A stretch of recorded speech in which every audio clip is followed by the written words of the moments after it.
सोचना पड़ेगा कि ऐसा क्या हालात पैदा हो गए कि लोगों में इतना गुस्सा उत्पन्न हुआ है। ये जॉर्ज सोरोस के साथ बैठ करके राहुल गांधी जी का प्लान है।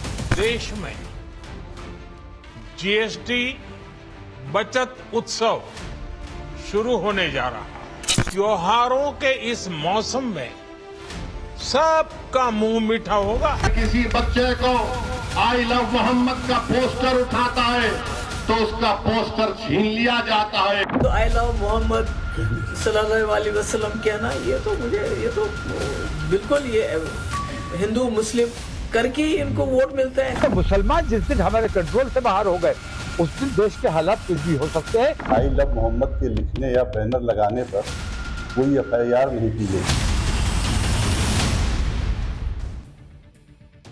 अब इसे संयोग कहिए या प्रयोग कहिए, इधर नरेंद्र मोदी ने अर्थव्यवस्था को बूस्टर डोज दिया, पब्लिक बम बम है, उधर एक ना एक बवाल सड़क पर हो ही जा रहा है।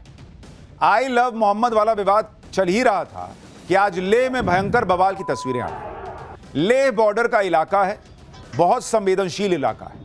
वहां पर जिस तरह की अराजकता आज फैलाई गई, ये चिंता में डालने वाली तस्वीरें हैं। बॉस आप देखिए कैसे वहां पर पूरा बीजेपी दफ्तर फूंक दिया गया, आगजनी हो गई, मुंह पर कपड़ा लपेट के लोग क्या कर रहे हैं, मर गए हैं बॉस लोग इसमें।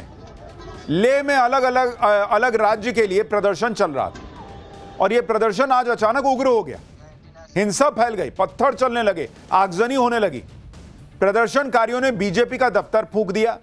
पूरे इलाके से बहुत ही खौफनाक तस्वीरें आई हैं।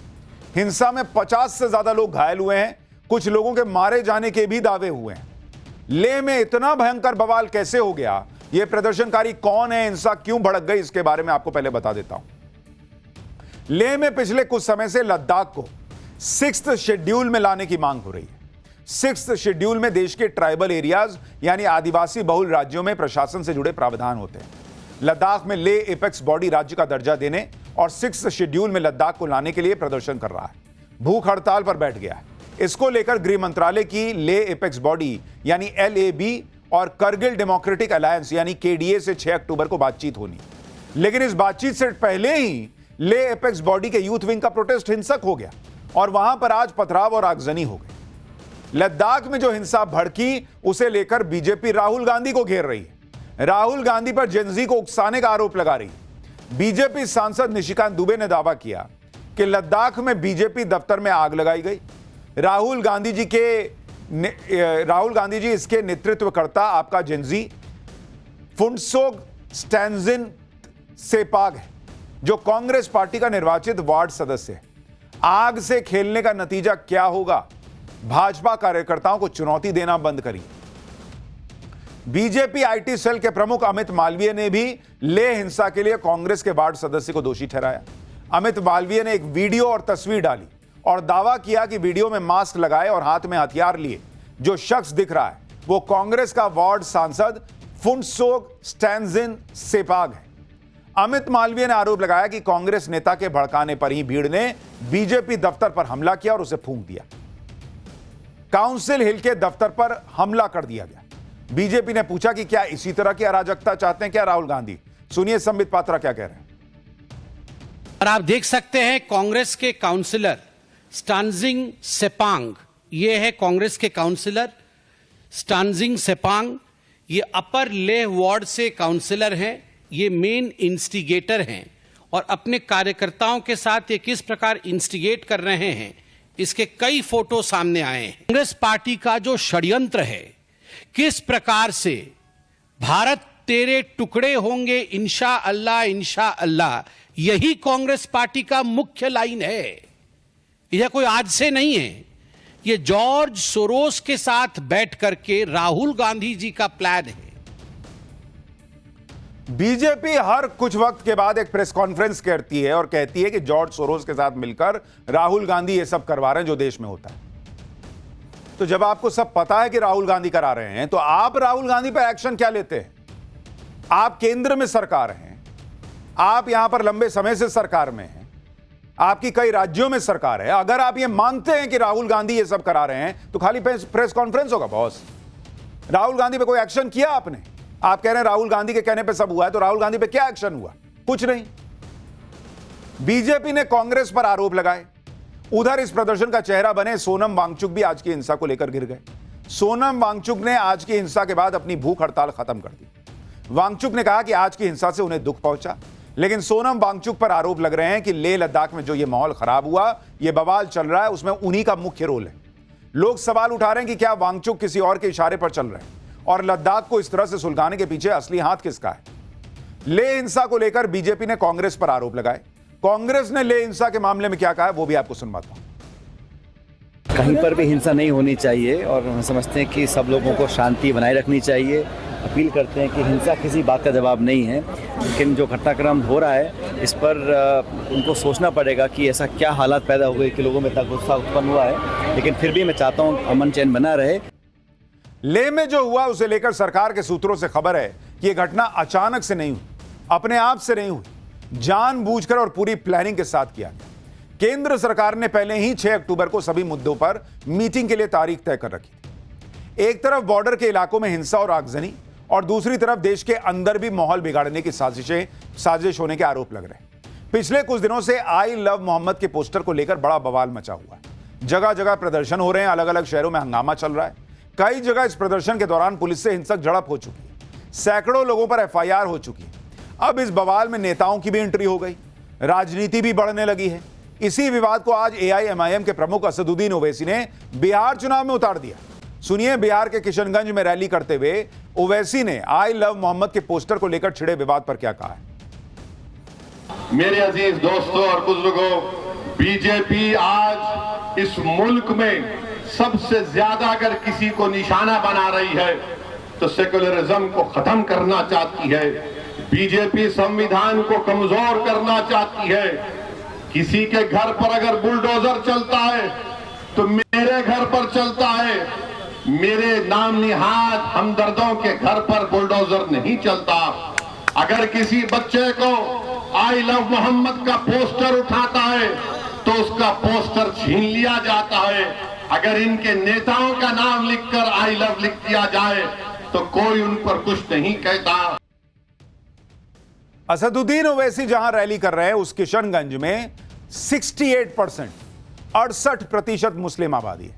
इसलिए बिहार के मुसलमानों के बीच ओवैसी ने उस विवाद को फिर से चिंगारी देने की कोशिश की जिस पर यूपी पुलिस बहुत पहले ही पानी डाल चुकी थी।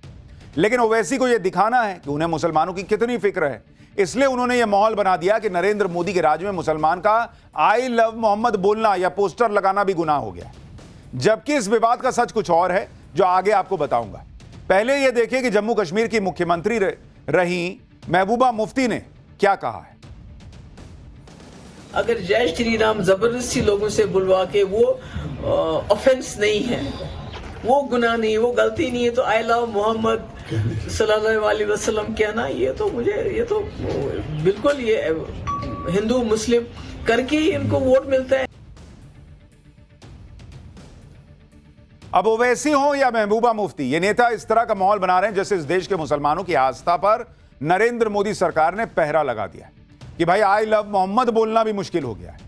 अब ये नेता मंच पर जिस तरह की बातें करते हैं वो बातें मुसलमानों के बीच तो जाती ही हैं और उसका नतीजा ये होता है कि शहर शहर मुसलमानों की भीड़ आई लव मोहम्मद के पोस्टर लेकर सड़क पर उतर रही है। और इस भीड़ में कुछ लोग इतने उग्र हो जा रहे हैं कि पुलिस से भिड़ जा रहे हैं, पुलिस की वर्दी तक नोच दे रहे हैं। जैसे रविवार को यूपी के उन्नाव में ऐसा ही प्रदर्शन हुआ जिसमें बात इतनी बिगड़ गई कि पुलिस की टीम के साथ धक्का मुक्की हो गई, एक इंस्पेक्टर की वर्दी फाड़ दी गई। हालात बिगड़ते देख पुलिस ने लाठीचार्ज किया, कुछ लोगों को हिरासत में लिया। इसी तरह वाराणसी में भी प्रदर्शन हुआ। नाबालिग बच्चों की भीड़ ने आई लव मोहम्मद के नारे लगाए, लेकिन उसमें कोई दिक्कत नहीं थी। पुलिस कह रही है कि बिना परमिशन के जुलूस निकाला गया जिसमें छोटे छोटे बच्चे भी शामिल हो गए। अब कहा जा रहा है कि इतने छोटे छोटे बच्चों को कौन प्रदर्शन करने ला रहा है, बिना इजाजत के यह प्रदर्शन क्यों हो रहा है, ये सवाल उठ रहे हैं। आई लव मोहम्मद क्यों बोल रहे हैं, इस पर किसी को कोई एतराज नहीं है। इस तरह के प्रदर्शन की वजह से सवाल उठ रहे हैं कि आखिर कौन इन बच्चों को सड़क पर लेकर आया, प्रदर्शन में बच्चों का क्या काम। हैरानी यह भी है कि प्रदर्शन में सिर्फ बच्चों को शामिल किया गया। उस तस्वीर में, इस जुलूस में कई बड़े बुजुर्ग नहीं दिख रहे, ना महिलाएं दिख रही। तो क्या ये बच्चे खुद से जुलूस निकाल रहे हैं, आप सोचिए। वाराणसी में आई लव मोहम्मद का माहौल गरमाया तो उधर आई लव महादेव शुरू हो गया। वाराणसी में संत समाज ने हाथ में आई लव महादेव का पोस्टर लेकर प्रदर्शन कर दिया। संत समाज ने जगह जगह आई लव महादेव के पोस्टर लगाए। इस प्रदर्शन में शामिल जगतगुरु शंकराचार्य स्वामी नरेंद्रानंद सरस्वती ने कहा कि कुछ लोग देश का माहौल बिगाड़ना चाहते हैं, उनको हम अपने तरह से जवाब दे रहे हैं। सुनिए एक बार। वर्तमान में चुनी हुई सरकार भारत में शांति, सद्भाव, विकास, विश्व पटल पर भारत का मान सम्मान, स्वाभिमान बढ़ रहा है, लेकिन कुछ कपट कलेवर का भेष धारण कर भारत की शांति, विकास, उत्कर्ष उनको हजम नहीं हो रहा। वो इस देश में अराजकता पैदा करना चाहते हैं, कानून को हाथ में लेना चाहते हैं। भाई आई लव मोहम्मद बोलने से देश की अर्थव्यवस्था कैसे नीचे आ जाएगी? यह सवाल तो इनसे भी पूछा जाना चाहिए। हाँ, यह जरूर आप कहिए कि क्या जानबूझ के देश के अलग अलग हिस्सों में ऐसा कराया जा रहा है, क्या मुसलमानों को उकसाने का प्रयास हो रहा है क्या? तो बात समझ में आती है। इसी तरह उज्जैन में भी गरबा महोत्सव के दौरान आई लव महाकाल के पोस्टर लगाए गए। इस दौरान गरबा खेल रहे करीब 5000 से अधिक लोगों ने एक स्वर में बाबा महाकाल के जयकारे लगाए। अब यह भी समझ लीजिए कि आई लव मोहम्मद के पोस्टर को लेकर यह विवाद कब शुरू हुआ और कहां से शुरू हुआ। दरअसल 4 सितंबर को कानपुर में रावतपुर में बारात फात का जुलूस निकला। इस जुलूस में किसी ने आई लव मोहम्मद का बैनर लगा दिया। इस बैनर को लेकर विवाद हो गया। यूपी पुलिस के मुताबिक रावतपुर में बारात फात का परंपरागत जुलूस निकलना था। मोहल्ले के लोगों ने तय स्थान से अलग एक टेंट और आई लव मोहम्मद का बैनर लगा दिया। एक पक्ष ने इसका विरोध किया, बाद में दोनों पक्षों में आपसी सहमति से बैनर को परंपरागत स्थान पर लगवा दिया गया। एफआईआर के मुताबिक 5 सितंबर को मुस्लिम समुदाय ने रावतपुर गांव में हिंदू बस्ती से जुलूस निकाला। आरोप लग रहा है कि रास्ते में लगे हिंदू समुदाय के धार्मिक पोस्टर को लाठी डंडों से फाड़ दिया गया। एफआईआर के मुताबिक जानबूझकर आई लव मोहम्मद का बैनर लगाकर नई परंपरा शुरू करने की कोशिश की गई, जिस कारण सांप्रदायिक टकराव और तनाव की स्थिति उत्पन्न हुई। एफआईआर में यह भी कहा गया है कि दोनों घटनाओं की सीसीटीवी फुटेज से स्पष्ट है कि घटना वाले दिन जुलूस में शामिल मुस्लिम समुदाय के युवकों ने जानबूझकर सांप्रदायिक माहौल खराब करने को लेकर ऐसा काम किया, जिससे क्षेत्र में अराजकता फैल सके और सांप्रदायिक विवाद उत्पन्न हो। इस मामले में 10 सितंबर को एफआईआर दर्ज की गई। एफआईआर में जुलूस के आयोजकों समेत 8 लोगों को नामजद भी किया गया। 15 सितंबर को असदुद्दीन ओवैसी भी इस विवाद में कूद गए। उन्होंने सोशल मीडिया पोस्ट में कहा कि आई लव मोहम्मद कहना कोई जुर्म नहीं है, अगर है तो इसकी हर सजा मंजूर है। यानी माहौल ऐसा बनाया जा रहा है कि जैसे आई लव मोहम्मद बोलने पर विवाद हो रहा है। क्यों होगा भाई? कोई आई लव महाकाल बोले, कोई आई लव जय श्री राम बोले, कुछ भी बोले, कोई आई लव मोहम्मद बोले, इसमें क्या है? लेकिन क्या उसके पीछे माहौल खराब करने का प्रयास हो रहा है या नहीं, इस पर अभी चर्चा चल रही है। ओवैसी ने माहौल बना दिया कि यूपी में तो आई लव मोहम्मद बोलना ही गुनाह है, जबकि इस विवाद पर सफाई देते हुए कानपुर पुलिस साफ साफ कह रही है कि एफआईआर आई लव मोहम्मद के पोस्टर को लेकर हुई ही नहीं है। सुनिए एक बार। आई लव मोहम्मद के लिखने या बैनर लगाने पर कोई एफआईआर नहीं की गई है, बल्कि परंपरागत स्थान से अलग हटकर नए स्थान पर बैनर लगाने तथा जुलूस निकालने के दौरान इस पक्ष के द्वारा दूसरे पक्ष का बैनर फाड़ने पर हुई है। यानी लॉ एंड ऑर्डर का मामला है, पोस्टर का मामला है ही नहीं। पुलिस साफ कह रही है कि एफआईआर आई लव मोहम्मद के पोस्टर को लेकर नहीं हुई, लेकिन ओवैसी जैसे नेता और कुछ मौलाना आम मुसलमानों को भड़का रहे हैं। जैसे आप बरेली में इत्तेहाद मिल्लत काउंसिल के अध्यक्ष मौलाना तौकीर रजा को सुना।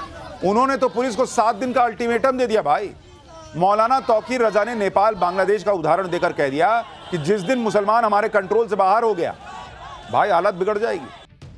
मौलाना तौकीर रजा जैसे धर्मगुरु की वजह से जो विवाद कानपुर के एक मोहल्ले से शुरू हुआ, वो देखते ही देखते कई राज्यों में फैल गया। अलग अलग शहरों में आई लव मोहम्मद के पोस्टर लेकर लोग सड़क पर आ गए, क्योंकि उनको लग रहा है कि भाई आई लव मोहम्मद बोलने से ये हो रहा है, चलो मैं भी बोल के दिखाता हूं।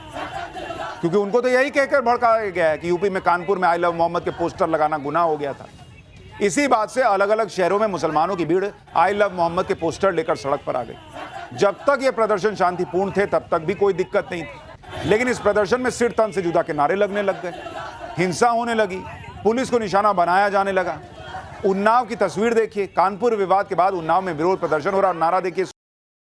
अब जो लोग पोस्टर पकड़े हैं ये सब छोटे छोटे लड़के लग रहे हैं। आई लव मोहम्मद का पोस्टर पकड़े, ठीक बात है, लेकिन सरतन से जुदा का नारा लगा रहे हैं, क्या ये ठीक बात है? यूपी के कानपुर से शुरू हुआ विवाद उत्तराखंड तक पहुंच गया। भाई, उत्तराखंड के काशीपुर में भी आई लव मोहम्मद वाला पोस्टर लिए लोग सड़क पर उतर गए। बिना इजाजत जुलूस निकाला गया। पुलिस ने जब हंगामा रोकने की कोशिश की तो पुलिस पे ही हमला हो गया और यहां भी सरतन से जुदा के नारे लगाए गए। गुजरात के गोधरा में तो प्रदर्शनकारियों ने पुलिस स्टेशन पर ही हमला कर दिया। इस मामले में कई गिरफ्तारियां हुई, 88 केस दर्ज हुए। मतलब शहर दर शहर एक ही कहानी रिपीट होती दिख रही है। आई लव मोहम्मद का पोस्टर लेकर भीड़ अचानक से सड़क पर आ जा रही है और बिना पुलिस से मंजूरी लिए इस भीड़ में छोटे छोटे बच्चे तक आ रहे हैं, महिलाएं भी होती हैं, और फिर देखते देखते प्रदर्शन बवाल में बदल जा रहा है। सिर तन से जुदा के नारे तक लग रहे हैं। यह सब बवाल तब हो रहा है जब यूपी पुलिस की सफाई आ चुकी है कि भाई पोस्टर पे कोई एफआईआर नहीं हुई है, लेकिन विरोध करने वाले यूपी पुलिस की सफाई को भी नकार रहे हैं। ऐसे में इन लोगों को कानपुर इलाके में समाजवादी पार्टी के विधायक मोहम्मद हसन रूमी को सुनना चाहिए। आज मोहम्मद हसन रूमी सपा के बाकी विधायकों के साथ पुलिस कमिश्नर से मिले। पुलिस कमिश्नर से मुलाकात के बाद सपा विधायक ने खुद माना कि आई लव मोहम्मद के पोस्टर को लेकर कोई विवाद हुआ ही नहीं है। लोगों ने सुनी सुनाई बात पर यकीन कर लिया और भेड़चाल चल रही है। सुनिए सपा विधायक। मेरे पास दूसरे प्रदेशों से लगातार टेलीफोन आए। मैंने उनको ये बात जो आपसे बता रहा हूँ उनको मोटिवेट किया, उनसे बताया कि आई लव मोहम्मद पे कोई एफआईआर न थी और न कभी हो सकती है। तो उन लोगों ने, बहुत से लोगों ने समझा, लेकिन हर आदमी मेरे तक नहीं पहुंच सकता। हर आदमी किसी जिम्मेदार अधिकारी नेता के पास नहीं पहुंच सकता। वो तो एक से सुना, दूसरे ने आगे बढ़ाया, तीसरे ने बढ़ाया। तो एक तरीके से ये भेड़ चाल की वजह से ये काम हो रहा है। समाजवादी पार्टी विधायक के इस बयान के बाद तो शक की कोई गुंजाइश नहीं रह जाती। कुछ मौलाना भी ये बात समझ रहे हैं कि इस विवाद को बेवजह तूल दिया जा रहा है। ऐसे में कुछ मुस्लिम धर्मगुरु मुसलमानों से अपील भी कर रहे हैं कि भाई ऐसे प्रदर्शन से दूर रहो।